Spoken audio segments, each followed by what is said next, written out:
মাশাআল্লাহ। আসুন, আল্লাহ তাআলা বলছেন তোমরা ইসলামের ভিতরে পুরোপুরি ঢোকো, পুরোপুরি ঢোকো। তাহলে মুসলমান যারা, তারা প্রথম কাজ হবে কোরআন গবেষণা করে কোরআন দেখবে। দুর্ভাগ্যের বিষয়, কোরআন আমরা খুলেও দেখি না, পড়িও না। এই জন্য প্রথম দাওয়াতটা আমি আপনাদেরকে দেবো, ছেলেদেরকে আলেম বানান, হাফেজ বানান, অনেক কল্যাণ হবে করে। এই জন্য ভাইরা আমার, আমি আপনাদেরকে একটা আয়াতে কারিমাও পড়েছি, খুব দুর্বল পয়েন্টের ওয়াজ, এটা সবার মুখস্থ, কিন্তু বাকি শুধু আমাদের আমলের। আপনি নামাজ পড়বেন, রোজা করবেন, হজ করবেন, যাকাত দিবেন, আর মা বাপকে যদি আপনি খেদমত না করেন, আপনার জন্য জান্নাত হারাম হারাম হারাম হারাম। বহু কুসন্তান আছে, অফিসার ছেলে, ইঞ্জিনিয়ার, ডাক্তার, বড় ব্যবসায়ী, বাপের সাথে কথা কয় না 8 বছর, মার সাথে কথা কয় না 7 বছর, জমি নিয়ে গ্যাঞ্জাম আছে না নাই? পাইছো কোথায়? নবীজি বলেছেন হুমা জান্নাত হুমা নার, মা বাপ হলো তোমার জান্নাত, মা বাপ হলো তোমার জাহান্নাম। মা বাপ খুশি করো, আল্লাহ খুশি হবে, আর মা বাপ যদি অরাজি থাকে, অখুশি থাকে, আল্লাহ অখুশি থাকবে। এই জন্য ভাইরা আমার, প্রথম দাওয়াত, তাহলে প্রথম দাওয়াত ছিল বিড়ি না খাওয়া, দ্বিতীয় দাওয়াত ছিল কোরআন জানা, বোঝা পড়া, 3 নম্বর দাওয়াত মা বাপের সেবা করা। এটা কেন করতে হবে? আল্লাহ তাআলা কোরআনুল কারীমে বলছেন, আমার ভাইরা, আল্লাহ তাআলা বলছেন আমি ফয়সালা করে দিয়েছি। অকদ কফ আলিফ দদ, কদিন ইসমে ফাইল সে মানে বিচারক, ফয়সালা যিনি করেন। আল্লাহ বলছেন আমি ফয়সালা করে দিয়েছি, আমি বিচার করে দিয়েছি কোরআনে, যে আমার ইবাদতের পরে তোমরা ফার্স্ট যে কাজটা হবে, মা বাপের তোমরা সেবা করো। চিৎকারে দিয়ে জোরে কোন সুবহানাল্লাহ।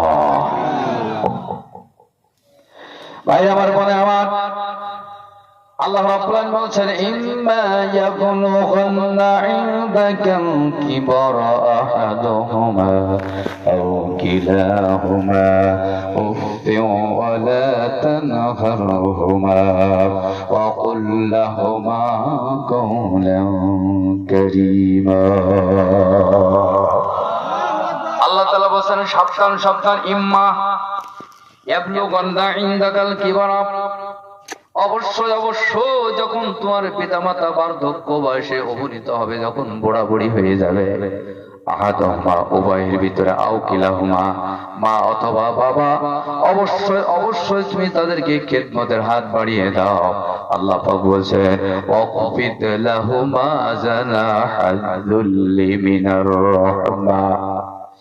একটা মুরগির মা তার ডানা দিয়ে মুরগির বাচ্চাদেরকে যেমন ঢেকে রাখে, তার কানে, মুরগির মায়ের কানে যখন আসে সিল অথবা কাক যখন সবল মারার চেষ্টা করে, অথবা কুকুর শিয়াল যখন তাকে নেওয়ার চেষ্টা করে, মুরগির মা যদি জানতে পারে আমার এই কোন পশু পাখি আমাদেরকে আসছে নেওয়ার জন্য, খাওয়ার জন্য, মুরগির মা বুঝতে পেরে একটা আওয়াজ, কিচির করে একটা আওয়াজ দিয়ে দেয়, আর মুরগির বাচ্চাগুলি ওই পাখি অর্থাৎ মুরগির মায়ের ডানার ভিতরে ঢুকে যায়।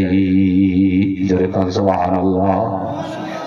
ভাইরা আমার, বলে আমার আল্লাহ তাআলা বলেন জানাহুল যুল্লি, জানাহুন শব্দের অর্থ হলো ডানা, যুল্লি হলো এমন নরম, এমন নরম, এমন নরম, এমন নরম, মা বাপ যদি তোমাকে ডাকে ঔষধ পর্যন্ত তুমি করতে পারবে না। অথচ আমাদের সমাজে এমন ছেলে আছে, মা যদি বলে বাপ তুই দোকান থেকে 1 কেজি অথবা 1 পাও চিনি নিয়ে আয়, অনেক ছেলে আছে ক্রিকেটের আর ফুটবলের বল নিয়ে বের হয়, মা বাপের কথা শোনে না, এমন সন্তান জগতে আছে না নাই?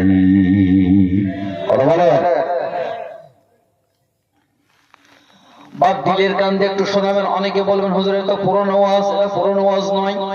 আমি তো ওয়াজ তো বানাই বলছি না, 1500 বছর আগে আল্লাহ তাআলা পৃথিবীর মানুষকে জানিয়ে দিয়েছে। এই জন্য কোরআন জানতে হবে, বুঝতে হবে। আমার ভাইরা আপনারা বলুন দেখি, নবীজি বলেছেন লা সালাতা ইল্লা বিফাতিহাতিল কিতাব, ফাতিহা ছাড়া নামাজ হয় না। আপনি বলুন দেখি, কোরআন যদি পুরনো হবে, যদি আপনি পড়েন কোরআনটা ততই মধুর লাগে।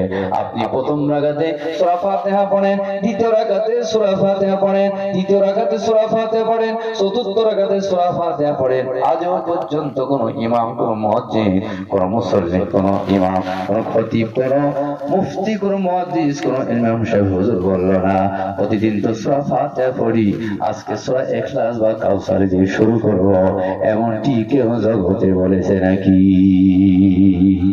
কথা বলেন। কোরআন সত্য সত্যি এমন একটা কিতাব। এ কোরআন যত পড়বেন ততই ভালো লাগবে।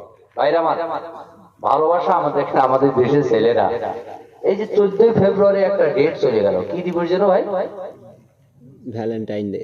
হ্যাঁ, একজন বলছে প্রেম দিবস, বিশ্ব ভালোবাসা দিবস। আমি বলি বিশ্ব ভালোবাসা দিবস নয়, এটা বিশ্ব প্রেম দিবস, বিশ্ব লজ্জা দিবস, বিশ্ব ত্যাগ দিবস, বিশ্ব বন্ধুত্বের দিবস। কথা বলে ঠিক না বেটি?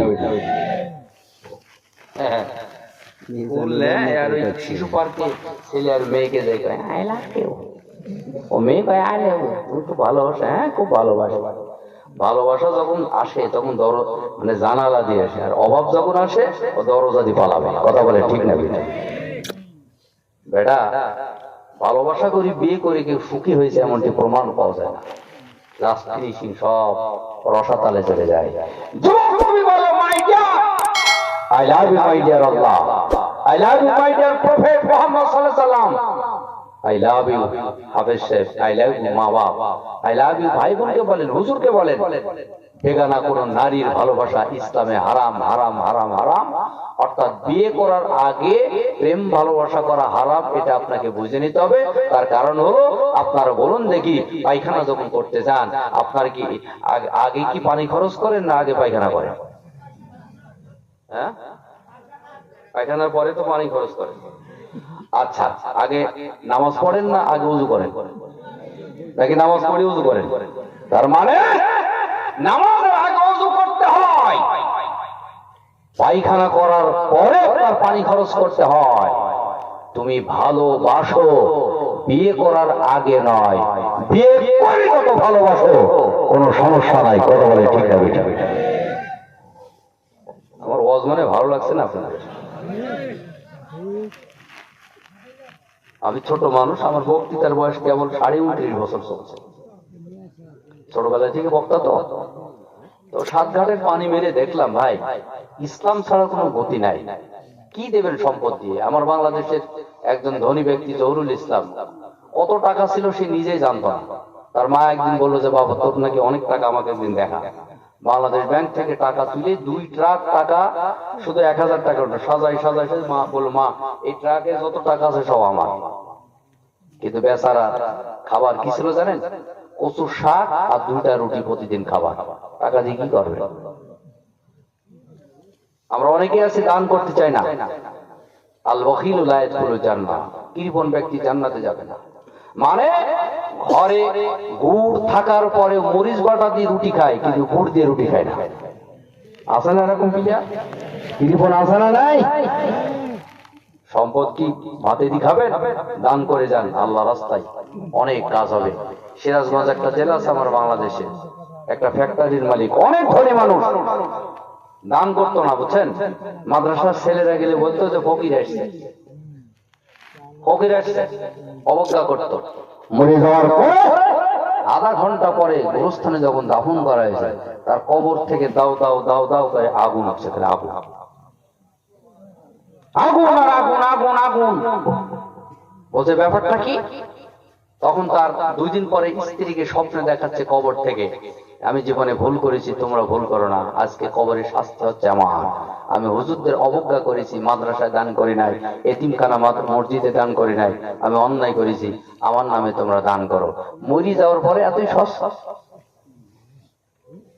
জীবিত থাকাকালে তুমি ইসলাম মানো না, বরং ইসলামের গোড়া কাটার চেষ্টা করো, হুজুরদের ভুল করো, হুজুরদের জেলে পড়ো, অমক করো, সেই করো। শুধুমাত্র অনেক প্লেয়ার বাংলাদেশের জগতে আছে খালি হুজুরদেরকে গাইল দেয়, আছে না নাই? আপনার এদিকে নাই। মানে আমরা মনে হচ্ছে সমাজের বোঝা, অথচ আপনি জানেন না হুজুর না হলে আপনার জীবনে চলে না। হুজুর যদি আপনার মায়ের বিয়ে না পড়ে তো আপনি তো হারামজাদা হইতেন। কথা বল না কেন? এটা অবশ্য ইন্ডিয়ার ওয়াজ না, এটা আমার বাংলাদেশের ওয়াজ, কারণ ভারতের ওয়াজ করে মাইর খাবো না। ও ভাই থাকবেন তো? কিছুক্ষণ থাকা যাবে ইনশাআল্লাহ। কথাগুলো বাস্তব, খালি কানটা লাগে দিলে ঢুকায় নেন। হুজুর কি বলতেছেন? ভাইরা আমার, মা বাবা চাইতে মধুর জিনিস পৃথিবীতে একটা হতে পারে না, কোনোদিন পারবে না। মা বাবার খেদমতের অনেক ওয়াজ করেছি আমি, এখন বুঝতেছি আমার বাবা মরার পরে। বাপ কিচ্ছু করার দরকার নেই, ইসলামের বেশি বিধান দরকার হয় না। আপনি কিছু বিষয় আমল করলে মা বাপ যদি আপনার প্রতি খুশি থাকে আপনি জান্নাত পেয়ে যাবেন। জোরে করে সুবহানাল্লাহ। সাহাবী বললেন, হুজুরগণ, মান আহাক্কু বিহুসনি সাহাবাতি ইয়া রাসূলুল্লাহ, قال ثم من قال أمك قال ثم من قال أمك قال ثم من قال أمك قال ثم من قال أبوك। ইয়া রাসূলুল্লাহ, হাবিবাল্লাহ, পৃথিবীর ভিতরে যত মানুষ আছে, আত্মীয় স্বজন আছে, আমি খেদমত করব কাকে? নবীজি বলেন, উম্মুকা, তোমার মাকে, এবার কাকে? তোমার মাকে, এবার কাকে? তোমার মাকে। চতুর্থবার জিজ্ঞেস করলেন, এবার কাকে? আল্লাহ নবী বললেন, আবুকা, তোমার বাবাকে। মায়ের কথা 3 বার বললেন, বাপের কথা 1 বার বললেন। তাহলে বাপের চাইতে মায়ের মর্যাদা বেশি না কম? আর বলেন, মায়েরা পিছন থেকে ভালো করে কথাগুলি শুনবেন, আপনাদের পক্ষে ওয়াজ হচ্ছে। নবীজি বলেছেন, আল জান্নাতু তাহতা আকরামিল উম্মাহাত, মায়ের পায়ের তলে সন্তান বেহেশত। ওগো মা, তুমি এই ধরনের শ্রেষ্ঠ নিয়ামত, তোমারই পদ তলে রয়েছে জান্নাত। ওগো মা, তুমি এই ধরনের শ্রেষ্ঠ নিয়ামত, তোমারই পদ তলে রয়েছে জান্নাত। চিৎকারে যা জোরে কম সুবহানাল্লাহ। মায়ের 1 ধার দুধের দাম কাটিয়া গায়ের চাম, মায়ের 1 ধার দুধের দাম কাটিয়া গায়ের চাম, তাপস বানাইলেও ঋণের শোধ হবে না, এমন দরদি ভাবে কেউ হবে না আমার মা গো। মায়ের 1 ধার দুধের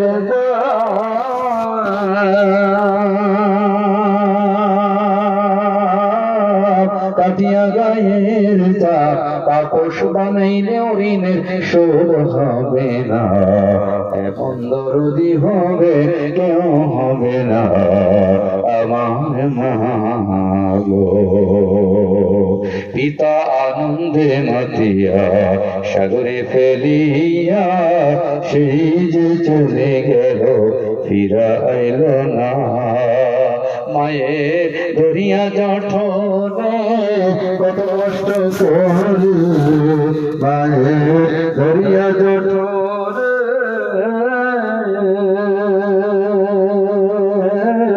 কত কষ্ট করে 10 মাস 10 দিন পর পাইল বেদনা, এমন দরদি হবে কেউ হবে না আমার মা গো।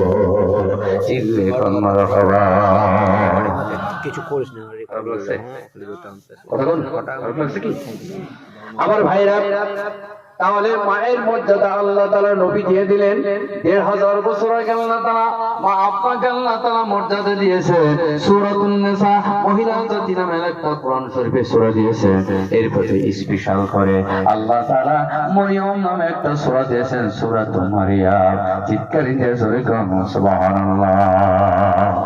আমার ভাইরা, মা না হলে জান্নাতে যেতে পারবেন না। আমি যখন বাড়িতে যাই তখন আমার মায়ের পা ধরে এরকম আমি বসে থাকি, মায়ের গা ধরে বসে থাকি, মায়ের হাত ধরে বসে থাকি। তার কারণ হলো আমি জানি সমস্ত দোয়ার ভান্ডার মা এবং বাবার হাত এবং পায়ের ভিতরে, ঠিক না বেটি? বউ আর মা পার্থক্য আছে। বউ হচ্ছে স্বার্থপর আর মার কোনো স্বার্থ নাই। কথা কন না কেন? ঘুমাচ্ছেন নাকি আপনারা? সবাই কথা বলেন, মানে আমার সাথে কথা বলে আপনাদের ঘুমটা ভাঙবে, আমার একটু সহজ হবে। বউ আর মায়ের ভিতর পার্থক্য আছে। বউ দুনিয়ার স্বার্থপর, অবশ্য সব বউ না। মায়ের কোনো স্বার্থ নাই। বাড়িতে ঢুকবেন, বাইরে থেকে এসছেন, মা সর্বপ্রথম জিজ্ঞেস করবে যে বাপ তোর মুখটা শুকনা কেন, সারাদিন তুই মনে কিছু খাস নাই। আর বউ জিজ্ঞেস করবে না, খাওয়ার কথা জিজ্ঞেস করবে না, বউ খালি তাকাবে পকেটের দিকে, স্বামী কয় টাকা কামাই করে নিয়ে এসছে। কথা কন না কেন? এই দিক তাকাবে, মাল কামাইছে কত। আমি গত নভেম্বরে এসেছিলাম আপনার ইন্ডিয়াতে। এখান থেকে নিয়োগ করে গেলাম যে 5000 টাকা মাকে হাতে দেবো। যে আমার গাড়ি ড্রাইভারকে বললাম যে যাওয়ার পরে গাড়িটা বের করো, চলো একটু ঘুরে আসি, মা গ্রামে থাকে, কারণ শহরে আমরা থাকি তো ওই কবুতরের ঘর মনে করে, ছোট ঘরে থাকতে চায় না। গ্রামে আদান বাগান বড় বাড়ি। আমার ছোট ভাইয়ের ওয়াইফ আবার মাদ্রাসা থেকে টাইটেল পাস, আমার ওয়াইফ অবশ্য title pass Arabic MA, teacher, সরকারি মহিলা মাদ্রাসা। আমি ওই মাদ্রাসায় প্রফেসর ছিলাম, এখন আমি সময় দিতে পারি না, তো ওয়াইফ পিন করে দিয়েছি। যাই হোক, পারিবারিক ব্যাপার। তো গেলাম বাড়িতে, 5,000 টাকা যখন মার হাতে দিলাম, মা কি কয় জানেন? বাপ, আমার লাগবে না টাকা, তোমার বড় সংসার, শহরে থাকো, আমার বাসা ভাড়ায় 10-12,000 টাকা, তুমি খরচ কর তোমার সন্তানের জন্য, আমার টাকা লাগবে না। আর বউকে যখন আমি 10,000 টাকা হাতে দিয়ে আসলাম, হ্যাঁ, ইন্ডিয়া আবার যখন আসলাম, তখন কয় মাত্র 10,000। মায়ের ভিতর পার্থক্য আছে, কথা বলেন না কেন ভাই? মা বলছে টাকা লাগবে না, আর বউ বলছে মাত্র 10,000, তো লাগে কত?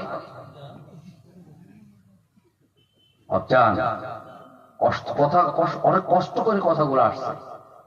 আমি বউদেরকে খাটো করছি না, বউর ভালোবাসা বইয়ের জায়গায়, মায়ের ভালোবাসা মায়ের জায়গায়, কথা বলেন ঠিক না বেটা? সমাজটা, সংসারটা কলুষিত করেছে। আমি এই জন্য বলি, যুবক ভাইরা যারা বিয়ে করেন নাই, বউ দেখার আগে আগে শাশুড়ি চেক করে নেবেন। এই শাশুড়ি শালারা খুব ঝামেলা করে। বেশিরভাগ সংসার নষ্ট হয় শাশুড়ির কারণে। কথা কয় না কেন, কি ব্যাপার? বাংলাদেশের বক্তায় অস্কতে সেটা মিলাই নেবেন খালি বাস্তবের সাথে। আমি অবশ্য ইন্ডিয়ার কথা বলছি না, এটা আমার বাংলাদেশের ওয়াজ, বাংলাদেশের কথা বলছি। ইন্ডিয়ায় এরকম ঘটে না। দেখবেন বিভিন্ন মেয়েরা যখন সংসার করে না, স্বামী ছেড়ে চলে যায়, দেখবেন ওই মেয়ের মা শাশুড়ি পিন করে, সংসার করতে হবে না। তুমি মেয়েটা যে নিয়ে যাচ্ছ, পরে তোমার মেয়ের বিয়ে হবে, এটা খেয়াল করেছো কোনোদিন? তোমার আর এক জায়গায় বিয়ে দিতে গেলে সমস্যা। এই জন্য মানিয়ে চুনিয়ে একটু নিলেই সংসারটা সুখের হয়। কথা বলে না কেন ভাই? আমি কি খারাপ কথা বলতেছি? শাশুড়ি, যুবক যারা বিয়ে করেন নাই, বউ দেখার আগে আগে গোপনে খবর নেবেন যে শাশুড়ি কেমন, কারণ শাশুড়ির হাতে সব কন্ট্রোলিং পাওয়ার, ওর হাতে তালা চাবি সব, ঠিক না? শ্বশুর তো পাগল, শ্বশুরকে শাশুড়ি যা বোঝায় ও তাই বোঝায়। আপনি কয়টা ডিম পাবেন, আর কয়টা হাঁসের ডিম পাবেন, আর কয়টা মুরগি, দেশি মুরগি খাওয়াবেন, ও শাশুড়ি যেটা বলবে ঠিক।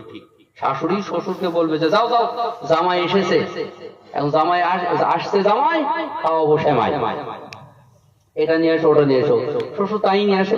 আর শাশুড়ি যে বলে থাক, কত বাজার করা লাগবে না, তার কারণ হলো শাশুড়ির হাতের ভিতরে সব। মেয়ের সংসার সুখের হয় শাশুড়ির গুণে, এটা খেয়াল রাখবেন। অনেক পুরুষ আছে, বউ কান ভাঙায় স্বামীকে, এসে তোমার মা এই করলো সেই করলো এই করলো, বউর কথা অনুযায়ী মাকে মারপিট করে। আবার মা কান ভাঙায় ছেলেকে, তোমার বউ এই করলো সেই করলো, কান ভাঙিয়ে সে আবার বউকে পিটায়, এটাও ঠিক নয়। তার কারণ যারা বউ হয়ে, বেটার বউ হয়ে যারা বাড়িতে আসেন, আপনি শ্বশুর শাশুড়িকে নিজের আপন মা এবং বাপের মতো মনে করবেন। আর শ্বশুর শাশুড়ি যারা আছেন, নিজের বেটার বউকে নিজের আপন মেয়ের মতো মনে করলে সেই সংসারে কোনোদিন অশান্তি হবে না। আমার কথা মনে হচ্ছে না, আপনারা কথা বলছেন না তো একটু? আমি ঠিক বলছি না ভুল বলছি? কথা বলে আজকে আমাদের কাছে কি কি লাগে? মেয়ে কত অশান্তি চাই, হুজুর আর সহ্য হয় না, সংসার আর ভালো লাগে না। আপনি চলে যান মুহাম্মদ সাল্লাল্লাহু আলাইহি সাল্লামের দিকে, মায়েশার দিকে, মা খাদিজার দিকে, মা ফাতেমার দিকে। মা ফাতেমার ঘরে কোনো খাবার ছিল না, কিন্তু সংসারে সুখের কোনো অভাব ছিল না। কথা বলেন না কেন? বন্ধুগণ, প্রিয় হাবিব মায়ের, আমার বোনের, আমার হযরত মা খাদিজা রাদিয়াল্লাহু তাআলা আনহার বাড়িতে 3 দিন পর্যন্ত কোনো খাবার নাই। হঠাৎ করে হযরত আলী রাদিয়াল্লাহু তাআলা মাত্র 4টা খেজুর নিয়ে, এই ছেলে এই উঠান দে, পিশাব করবো নাকি? উঠলেই কিন্তু লুঙ্গি ধরে টান দেবেন। আর ইয়ে হাজী সাহেব, দরকারে একটা করে পলিথিন দেন, পিশাব করলে ওখানে বসে পড়বেন, উঠা যাবে না।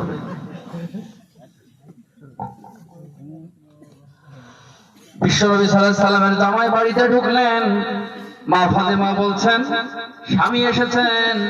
রাসূল আকরাম সাল্লাল্লাহু আলাইহি সাল্লামের জামাত হযরত আলী বাড়িও গেছেন, সালাম দিয়েছে। প্রশ্ন করলেন কোন খাবার ঘরে আছে নাকি? মা ফাতেমা রাদিয়াল্লাহু তাআলা বলেন ঘরে কোনো খাবার নাই। আমি 3 দিন পর্যন্ত হাসানকে হুসাইনকে ঠেকিয়ে রেখেছি, পানির ভিতরে পাথর গরম করে আমি তাদেরকে ঠেকিয়ে দিয়েছি। তোমার বাবা আসছে আসছে, ঘরে কোনো খাবার নাই। পাথর গরম করে, পানি গরম করে, হাসান ঘুমিয়ে গেছে, হুসাইন ঘুমিয়ে গেছেন। আহারে কত কষ্ট ছিল। এমনি সময় আলী রাদিয়াল্লাহু তাআলা গেছেন, বললেন ঘরে কোনো খাবার নাই। আলী রাদিয়াল্লাহু তাআলা বললেন 4টা খেজুর আমি পেয়েছি, 3 দিন 4 দিন পর্যন্ত জিহাদের ময়দানে ছিলাম। আলী রাদিয়াল্লাহু তাআলা বললেন জিহাদের ময়দান থেকে ফিরে আসার পথে একটা ইহুদির বাগানে খেজুর গাছের পরিচর্যা করেছি, তার বিনিময়ে 4টা খেজুর পেয়েছি। এই খেজুর 4টা এসে ভাগ করে আমরা খাই। হাসান ঘুমিয়েছে, হুসাইন ঘুমিয়েছে, ফাতেমা রাদিয়াল্লাহু তাআলা 4টা খেজুর পেয়ে বরকতের খাবার খাওয়ার জন্য প্রস্তুতি দিয়েছে। হাসানকে জাগালেন, হুসাইনকে জাগালেন, তারা উঠলো। মা ফাতেমা রাদিয়াল্লাহু তাআলা সবাই পরিবারের সাথে লাইনে আলী বসেছেন, হাসান হোসেন হুসাইন বসেছেন, মা ফাতেমা বসেছেন। একটা খেজুর এবার বন্টন করে দিল। আমার ভাইরা 4টা খেজুর যখন 4টা বন্টন হয়ে গেল, মা ফাতেমা রাদিয়াল্লাহু তাআলা খেজুরটা যখন তার মুখে তুলেছেন, এমন সময় বাইরে থেকে একজন ভিক্ষুক এসে বলছেন মা আমি 3 দিন খাবার নাই আমার পেটে, আমি খাবার খাই নাই। মা ফাতেমা বললেন আলী গো, আমার খাওয়ার কোনো প্রয়োজন নাই, আমার খেজুরের অংশটা দয়া করে বাইরে ভিক্ষুককে দিয়ে আসো। সুবহানাল্লাহ।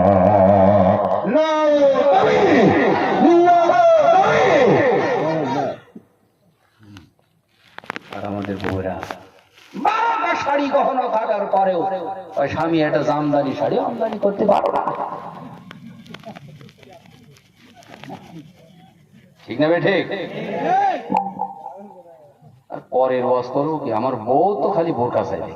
আমি সেদিন বললাম বোরকা আছে কয়টা, গেছে মাদ্রাসায়, আমি গোপনে সব আলমারি খুলে আমি দেখলাম যে দেখি বোরকা কয়টা আছে, দেখি মাত্র 13টা বোরকা। 13টা তাও চাই। এবার আবার দাবি করেছে যে ইন্ডিয়ান কাঞ্জিলাল মোহিনী শাড়ি নিয়ে আসবে। কি দাবি গো! অথচ আমার মা কোনোদিনও আমাকে বলে না বাপ তুই এত ইন্ডিয়া ওয়াজ করতে যাস, আমার যে এই নিয়ে আসিস সেই নিয়ে আসিস। তবে একটা সুসংবাদ হলো, 2-4 দিন আগে আমি ফার্স্ট এসে কলকাতায় নেমে, এয়ার থেকে নেমে দক্ষিণ 24 পরগনায় এই ডায়মন্ড হারবারে একটা প্রোগ্রাম ছিল। দেবী শেঠি হসপিটাল কলকাতার এক মহিলা ডাক্তার, ওখানে বাড়ি। সকালে আমাকে ফোন করে বলছে হুজুর আপনার সাথে একটু দেখা করবো। বললাম যে আপনার মেইলি কণ্ঠ কি আপনি? তো আমি দেবী শেঠি হসপিটাল ডাক্তার, আপনার সাথে দেখা করবো। রাত্রে ওয়াজ খুব ভালো লেগেছে, তো আপনার সাথে দেখা করবো।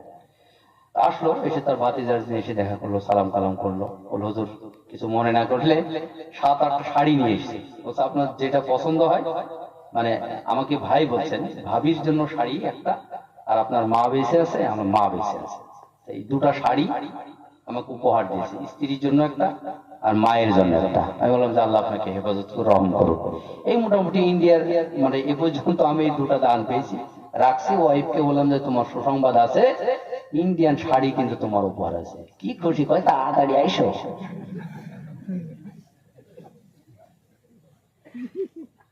আমার মাকে আমি বললাম, মা একবারও বলছে না যে তাড়াতাড়ি এসো, তোমার যখন ভালো লাগে। ভাইরা আমার বউ আর মায়ের ভিতর পার্থক্য আছে। বউ তো আজ আছে কাল নাই, আর একটা পর পুরুষ ভালো চেহারা পাইলেও কিন্তু ফুটে উঠবে। কথা বল না কেন? বউকে কখনো আপন ভাববেন না, এটা আমার নসিহত। হ্যাঁ, সংসারে যতদিন আছে ততদিন, সংসার শেষ ও জীবন আপনার কাছে আসবে না। আমি মেয়েদেরকে খাটো করছি না মা, আপনি মনে করবেন যে হুজুর আমাদের আপনার পক্ষে আমি কথা বলছি। তার কারণ যে বউটা এখন বেটার বউ হয়ে ঘরে এসে, সেও একদিন মা হবে, ঠিক না বেঠিক? কিন্তু আল্লাহ ইসলাম আপনাদের জন্য, আপনাদের পক্ষে ইসলাম বারবার বলছে। নারীদের এত মর্যাদা, আপনি না হলে এই পৃথিবী 1টা ঘন্টার জন্য চলবে না যদি নারীরা না থাকে। এটা মেয়েদের পক্ষের ওয়াজ। কারণ মেয়েরা যদি ধর্মঘট করে, রান্না বন্ধ, পুরুষের খাওয়া বন্ধ, ঠিক না ঠিক? তাহলে তবে হ্যাঁ, সংসার লাইফে আপনার বউ কিন্তু আপনার আপন, এটাও খেয়াল রাখবেন। আপনি অসুস্থ হলে আপনি বুঝবেন যে বোর মর্যাদা, বোর কদর কতখানি। আশরাফ আলী থানভী রহমাতুল্লাহ আলাইহি, আপনাদের ইন্ডিয়ার সন্তান, হাকিমুল উম্মাত যাকে বলা হয়, আল্লাহর ওলি মানুষ, মাওয়াইজ আশরাফিয়া কিতাবের ভিতরে উল্লেখ করেছেন যে একটা নারী তার নিজের ঘরে 40টা চাকরি করে। কয়টা? বুঝতেছেন আমার কথাগুলি? কয়টা? 40টা। আপনি কালকে সকালবেলা খাতা কলম নিয়ে বসবেন যে আপনি কয়টা কাজ করেন আর আপনার স্ত্রী কয়টা কাজ করে। একটা স্বামীর চাইতে, পুরুষের চাইতে একটা মেয়ে সংসারে বেশি কাজ করে। সংসারে ভূমিকা 80% ভূমিকা হচ্ছে একটা নারীর, একটা স্ত্রীর। কথা বলে ঠিক না? কেমনে? সকালবেলায় আজান হয়ে গেল, ফজর, আল্লাহু আকবার,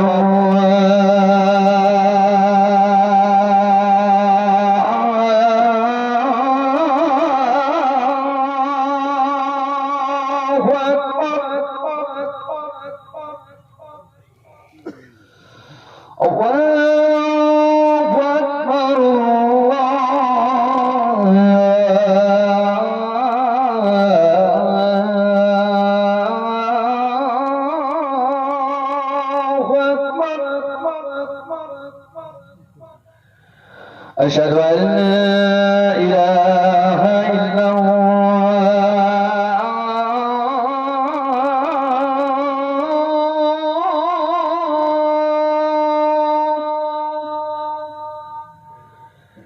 أشهد أن لا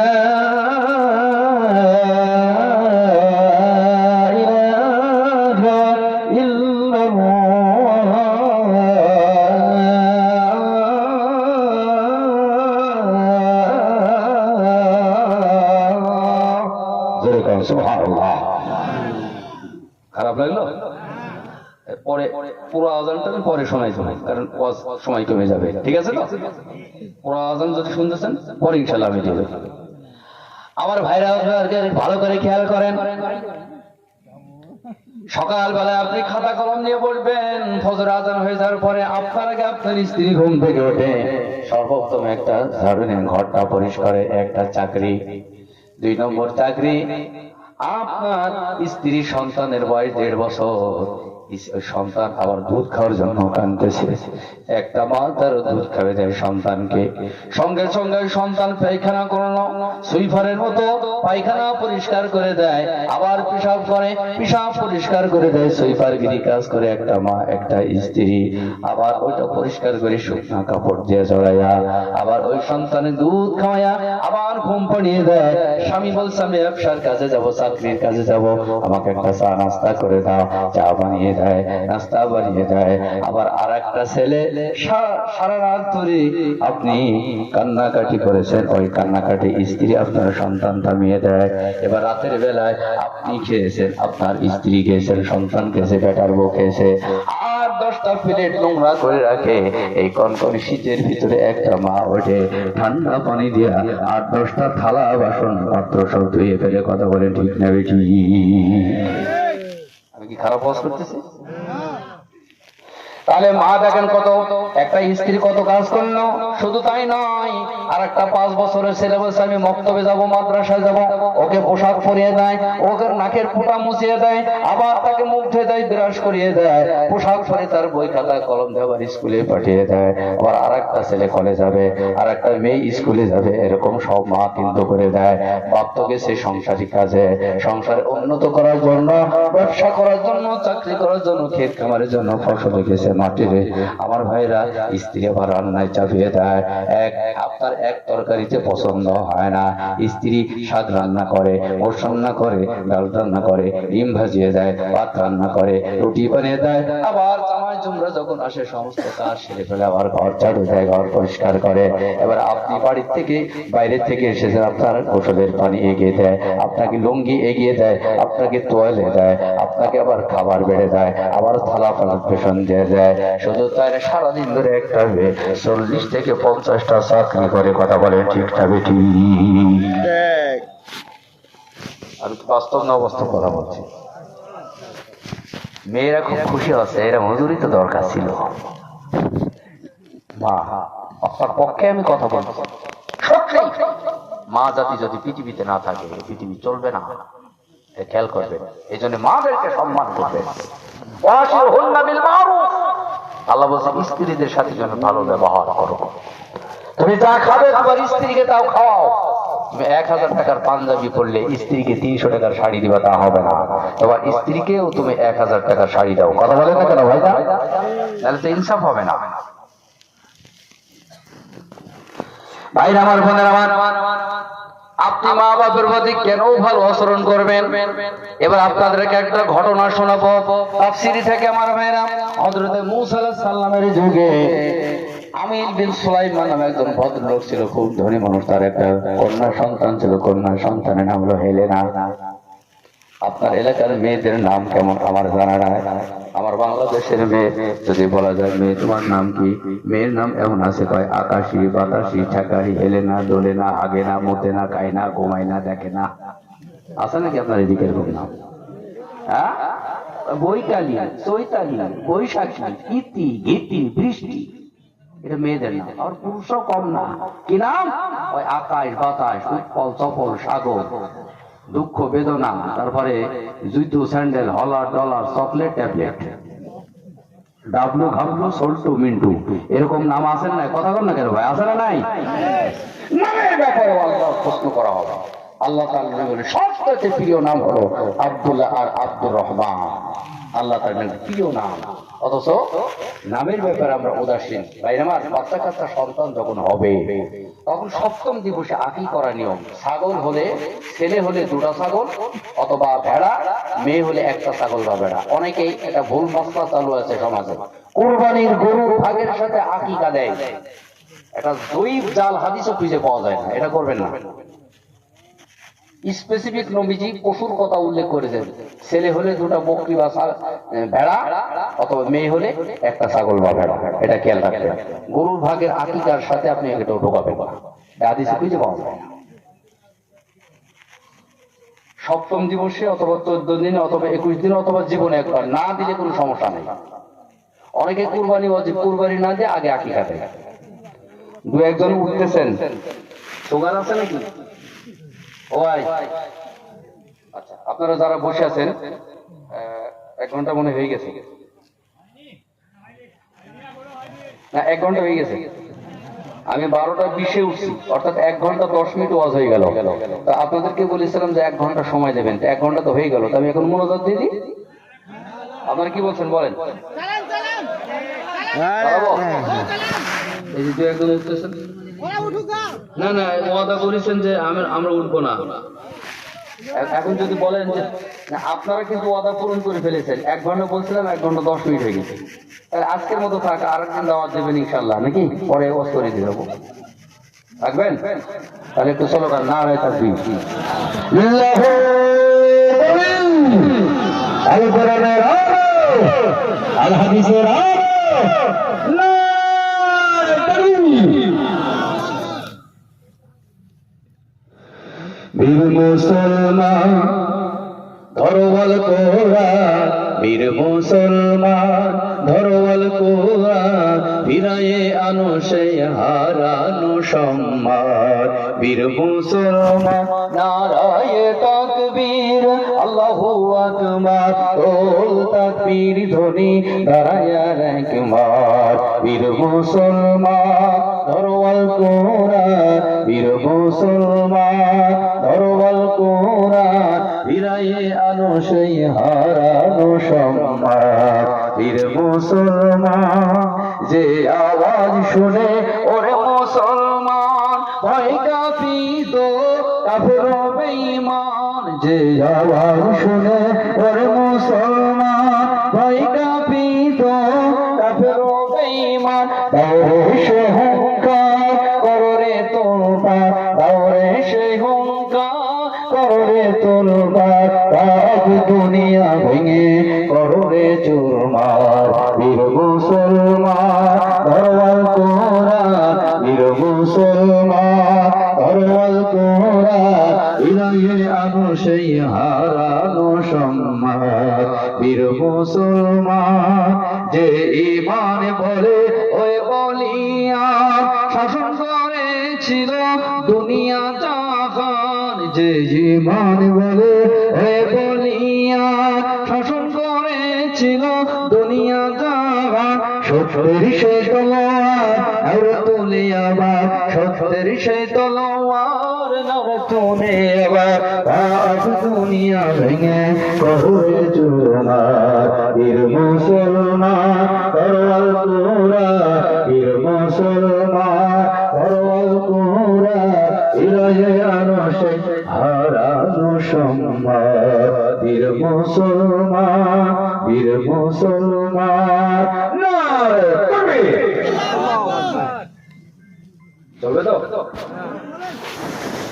মুসলমান ভাই আমার হযরত মুসা আলাইহিস সালামের যুগে ভালো করে খেয়াল করেন বাপের সাথে ভালো আচরণ করলে আল্লাহ দুনিয়াতে আপনাকে সম্পদ দিয়ে দিবে তাফসীর থেকে বলছে আমার ভাইরা বনে ইসরাইল গোত্র একটা গোত্র ছিল এই গোত্রে মুসা আলাইহিস সালামকে আল্লাহ তাআলা পাঠিয়েছিলেন শুধু পাঠানো হয় নাই যেই ফেরাউন মুসার বিরোধিতা করত সেই ফেরাউনের ঘরেই আল্লাহ তাআলা মুসাকে লালিত পালিত করলেন এরপরে ফেরাউনের স্ত্রীকে দিয়া আছে এদিকে লালন পালন করেছিলেন শুধু তাই নয় মুসা আলাইহিস সালামের সাথে আল্লাহ তাআলা একটা জিনিস পাঠিয়েছিলেন জিনিসটির নাম হলো লাঠি জোরে বলুন কি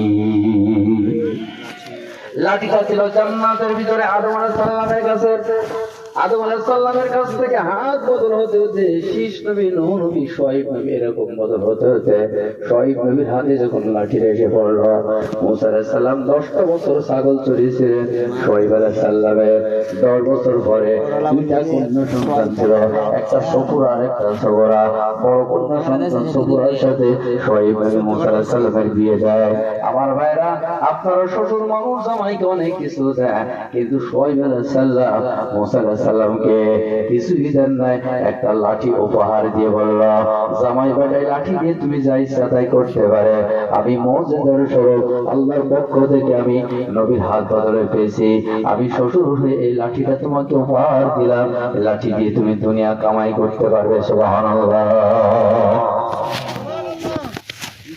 এরা তো কমন কথা আপনাদের মুখস্থ লাঠি ফেটে দিলে অজগর সাপ হয়ে যেত দরিয়ার উপর আঘাত করলে 12টা ঝর্ণা রাস্তা তৈরি হয়ে যেত পাথরের উপর আঘাত করলে ঝর্ণার তৈরি হয়ে পানি বের হতো মুসা আলাইহিস সালাম তার হাতটা যখন বগলের ভিতরে এরকম নিতেন বগলের ভিতর থেকে হাতটা বের করলে টর্চ লাইটের মতো হাত দিয়ে আলো বাইর হতো জোরে করুন সুবহানাল্লাহ বনি ইসরাইল গোত্রের নবী মুসা আলাইহিস সালামকে পাঠালেন এই বনি ইসরাইল গোত্রের ভিতর থেকে আরো 12টা গোত্র তৈরি হয়ে গেল লোকটার নাম ছিল আমিল বিন সুলাইমান খুব ধনী মানুষ কেউ কেউ মেয়ের নাম উল্লেখ করেছেন হেলেনা যেবার যাই নাম হোক না কেন আমিল বিন সুলাইমানের একটা ভ্রাতুষ্পুত্র ছিল তার ভাইয়ের ছেলে ছিল তার নাম হচ্ছে আব্দুল্লাহ খুব গরিব মানুষ ছিল চাচা ধনী মানুষ বাপ গরিব মানুষ কিন্তু এই মেয়েটা সুন্দরী কন্যা ছিল ছেলে দাবি করলো চাচা গো আমার এই সুন্দরী চাচাতো বোনের সাথে কোথায় আপনি বিয়ে দেবেন তার তো ঠিক নেই কে কোথায় থাকবে আপনি দয়া করে আমি আপনার ভ্রাতুষ্পুত্র ভাইয়ের ছেলে আমার কাছে যাতে আপনার কন্যা সন্তানটা বিয়ে দেয় তারই কল্যাণ হয়ে যাবে আমি আর কোথায় যাব সম্পদ নাই বাড়ি নাই গাড়ি না বাপ তো রেখে যাই না সুতরাং আপনি আমার সাথে আপনার সুন্দরী কন্যার সাথে বিয়ে দেয় চাচা বললো বিয়ে দেওয়া যাবে না আমার মন চলে যাবে আমাদের সমাজে তো তাই আগে বিয়ে দেখে এলে টাকা পয়সা গাড়ি আছে কিনা বাড়ি আছে কিনা চাকরি আছে কিনা কথা বলেন না কেন ভাই আপনি কি জানেন নবীজি বলছেন তুমকাহুল মারআতু লিআরবিন 4টা জিনিস দেখে তোমরা বিয়ে করো একটা হলো ওলি জামালিহা তার চেহারা সুন্দর ওলি মালিহা সম্পদ তারপর ওর নাসাবিহা বংশ তারপর হলো দিন দিনদারিত্ব নবীজি শেষে বলছেন ফাসফার বিজাতি দিন তোমরা দিনদারিত্বকে আগে প্রাধান্য দাও কিন্তু আমরা ওইটা দেখি না শুধু চেহারা আর সম্পদ আছে কিনা এটা দেখে বিয়ে করা হয় কথা বলেন না কেন ভাই মুসলিম ভাইরা আমার আমিল বিন সুলাইমান বলল ভাতিজা তোমার সাথে বিয়ে দেওয়া যাবে না মানুষ আমাকে খারাপ বলবে এত বিয়ে আসলো কত ধনী কত রাজার ছেলে সাথে তোমার মেয়ের বাড়ি তুমি বিয়ে দাও না তোমার সাথে বিয়ে দিলেও আমার সম্মান চলে যাবে ভাতিজা চিন্তা করলো কি করে চাচাতো বোনের সাথে বিয়ে করা যায় অপরূপা সুন্দরী বিশ্ব সুন্দরী সে মনে মনে ফিকির করতে থাকলো কি করে আমার চাচার মেয়ের সাথে বিয়ে করা যায়। হঠাৎ করে তিনি বসে আছেন, তাফসীরের ভিতরে আছে ইবলিস শয়তান মানুষের রূপ ধারণ করে ভাতিজাকে বলছে তুমি টেনশন করছো কেন? বলে আমি টেনশন করছি কেন, তুমি আমাকে ডিস্টার্ব করো না। শয়তান মানুষের রূপ ধারণ করে বলছে আমি তোমাকে বলছি বলো তো কি টেনশন? আমার টেনশনের কারণ তোমাকে বললে কি সমাধান খুঁজে পাওয়া যাবে নাকি? শয়তান বলল বলো দেখি তোমার কোনো উপকার আমি করতে পারি নাকি? শুনছেন না ঘুমাচ্ছেন? কথা বলেন, শুনছেন তো? শয়তান বলল তোমাকে একটা পথ আমি বাতলে দিচ্ছি, সেটা হলো এখান থেকে 12 কোষ দূরে একটা গ্রাম আছে, ওই গ্রামে কিছু ধনী মানুষ আসবে গরিবদের মধ্যে টাকা বন্টন করতে, পয়সা বন্টন করতে। তুমি তোমার চাচার অনুমতি নিয়ে তুমি ওখানে চলে যাও, কিন্তু ভালো পোশাক তুমি পরবে না, একটা নরমাল পোশাক পরে হাত পাতবে, তুমি অনেক সম্পদ সেখানে খুঁজে পেয়ে যাবে। কিন্তু সাথে চাচাকে নিয়ে যাবে, চাচা যাতে সুপারিশ করে, তারপর তুমি যুবক ছেলে, সুঠামদের অধিকারী, ওই এলাকার মানুষ বলবে তুমি তো যুবক, তোমাকে সম্পদ দেওয়া যাবে না, তুমি এরকম হাত পাতবে। আর চাচা যদি সুপারিশ করে তাহলে তুমি অনেক টাকা পয়সা পেয়ে যাবে। চাচাকে তুমি শুধুমাত্র রাজি করে দাও। আর একটি জিনিস খেয়াল করবে, ওই দিন সম্পদ বন্টন হয়ে যাওয়ার পরে তুমি দিনের বাড়িতে ফিরবে না, রাতের কিছু অংশে তুমি চাচাকে নিয়ে ফেরত আসবে। চাচাকে বললো চাচা আমি তো গরিব মানুষ, আপনি জানেন আপনার মেয়ের সাথে আমাকে বিয়ে দেবেন না, কিন্তু একটা উপকার করেন, অমুক গ্রামে নাকি সম্পদ বন্টন করবে, গরিবদের মাঝে খাদ্য বিতরণ করবে, আপনি একটু করে আমাকে সুপারিশ করবেন, নিয়ে চলেন ওইখানে যাতে হিসাবে টাকা পয়সা পেয়ে যাই। চাচা চিন্তা করলো তাই তো, বিয়ে তো দেওয়া লাগছে না, তাও যাই। গ্রামে পৌঁছে গেল, পৌঁছে যাওয়ার পরে ভাতিজা তো এরকম হাত পাতে সম্পদ নেই, চাচা বড় সুপারিশ করে, খুব গরিব মানুষের ছেলে, নিজের ভতস্পুত্র ভাইয়ের ছেলেটা পরিচয় দেয় না, এবার তার হাতে টাকা পয়সা দেয়, খাদ্য দিয়ে দেয়। এবার ভাতিজা চিন্তা করলো যে আমাকে তো ওই ব্যক্তি নিষেধ করেছিল, দিনের ভাগে বাড়িতে যাবে না, রাতের অংশে বাড়িতে যেতে হবে। ঠিক চাচাকে ভোলাই ফেলে বললো চাচা এই এলাকায় কোনদিন আসিনি, আমাকে একটু ঘুরে ঘুরে দেখার, পাহাড় পর্বত সব দেখতে থাকে। সন্ধ্যা যখন নেমে আসলো, এবার আরো কালক্ষেপণ করতে থাকলো। রাত যখন একটু হলো, ঠিক এশার নামাজের সময় এইরকম ভাবে চাচাকে বললো চাচা এবার চলেন বাড়ি যায়। চাচা বললো চলো বাড়ি যায়। শয়তান বলেছিল একটা কাজ তুমি করবে, চাচাকে তুমি পিছনে দিবে না, হাঁটবে যখন চাচাকে সামনে দেবে, আর চাচা যখন হাঁটতে থাকবে নির্বিঘ্নে পিছন থেকে একটা পাথরে নেয়া চাচার মাথার পিছনে তুমি আঘাত করবে, চাচাকে মেরেই ফেলবা, তার জন্য তোমার খুব সহজ হয়ে যাবে তোমার চাচাতো বোনকে বিয়ে করা। শুনছেন না ঘুমাচ্ছেন? হ্যাঁ, ও ঘুমান নাই না, বলা 2:10 বেজে গেছে নাকি? এটা বাংলা টাইম গো, তাহলে থাকবেন তো ইনশাআল্লাহ। আরেকবার নারে থাকবে না,